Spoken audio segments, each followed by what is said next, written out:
ব্রিগেডে ঈদের নামাজ নিয়ে ধর্মীয় উস্কানি তৃণমূল বিধায়ক জাভেদ খানের। সরকার বলছে নামাজ পড়তে রাস্তা বন্ধ করা যাবে না।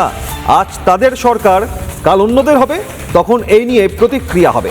মন্তব্য কসবা তৃণমূল বিধায়ক জাভেদ খানের। যদিও ঈদের দিন ব্রিগেড প্যারেড গ্রাউন্ড থেকে শুরু করে প্রিন্স আনোয়ার সরোরের টিপু সুলতান মসজিদ, রাজ্যের বিভিন্ন প্রান্তের মসজিদের ভেতরে নামাজ পাঠ সুষ্ঠুভাবে হয়েছে এবং মুসলিম সম্প্রদায়ের মানুষ, সংখ্যালঘু সম্প্রদায়, তারা স্বাগত জানিয়েছেন এই উদ্যোগকে, এই আয়োজনকে।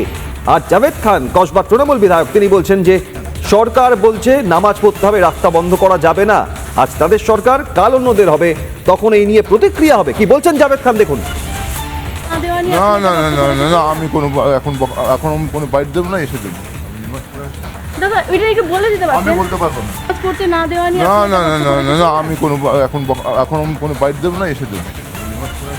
দাদা এটা কি বলে দিতে আমি পারবেন? বলতে পারবো না। কাজ করতে না দেওয়া নিয়ে না না না না না না আমি এখন কোনো বাইট দেবো না, এসে দেবো। দাদা এটা কি বলে দিতে আমি পারবেন? বলতে পারবো না। কাজ করতে না দেওয়া নিয়ে না না না না না না আমি এখন কোনো বাইট দেবো না, এসে দেবো। দাদা এটা কি বলে দিতে আমি পারবেন? বলতে পারবো না।